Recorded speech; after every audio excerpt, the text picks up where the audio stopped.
So I had a viewer, Carac11, ask a question about closing and filling shapes once you've cut them with the Cut Shapes tool.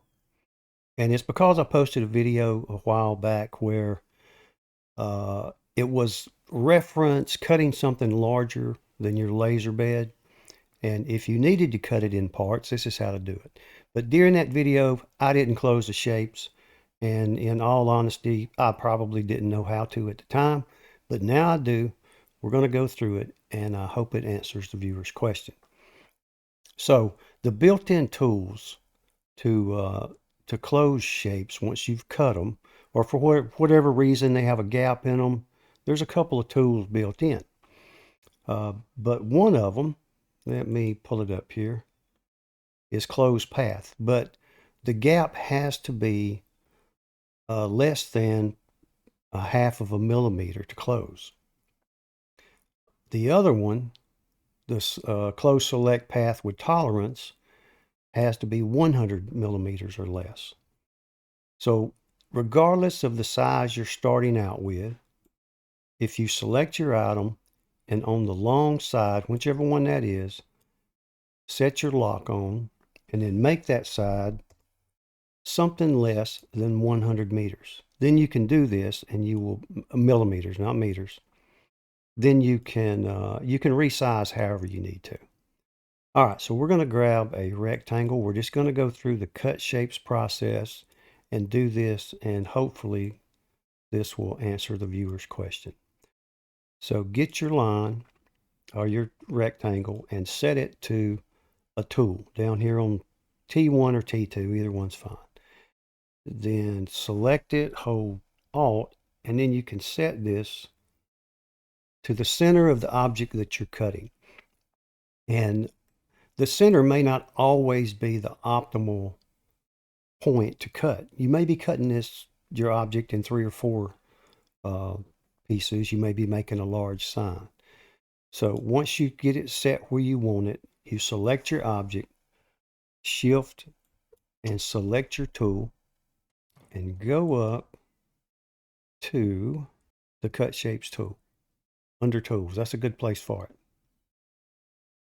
And then you'll note that the tool disappeared and you have dancing lines on this left side here. You could delete it if you know exactly where your cuts are going to be, but what we're going to do is just get it out of the way. Then you want to select one and get it ungrouped, and then take this offset away. And this is a good thing to know because when you get, if you trace something, it'll have an offset on it. You may need it, you may not need it, but if you do and you need to do this, then you'll know why. All right, so you select the offset, go up to Edit, and we'll hit Close Path, but it's not going to do anything.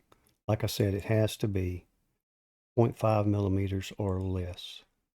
So we're going to use this one, Close Selected Paths with Tolerance. You'll get this slider.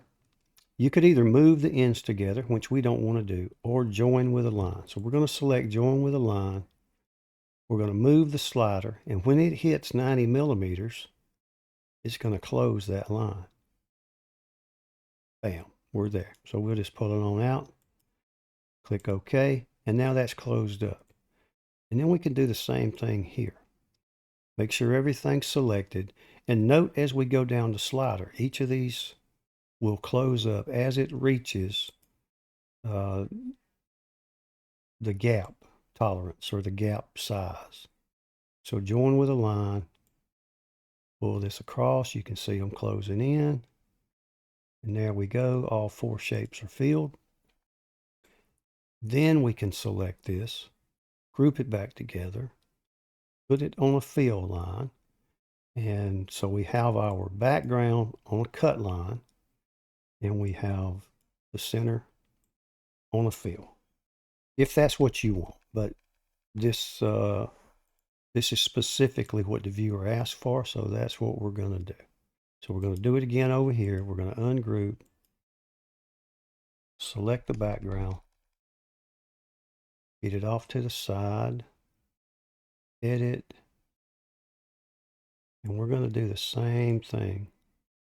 Join with a line, pull this over, click OK, select this one, group it, and I went to the wrong one. I do that a lot.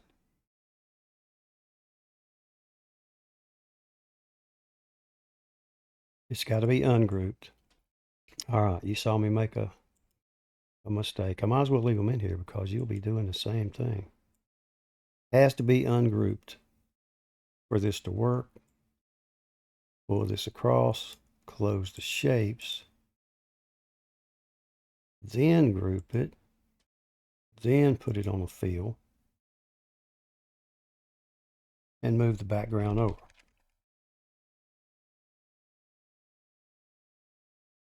Then you can group it. You can pull it close, hold your Alt key, snap it together, and then you can resize it to whatever you intended it to be. So the background is a cut, and the engrave is a fill. And you can select everything and check it to see if there are any open shapes. There's not, so just hit the preview and you can see if there is any open shapes. And I hope that answers the question.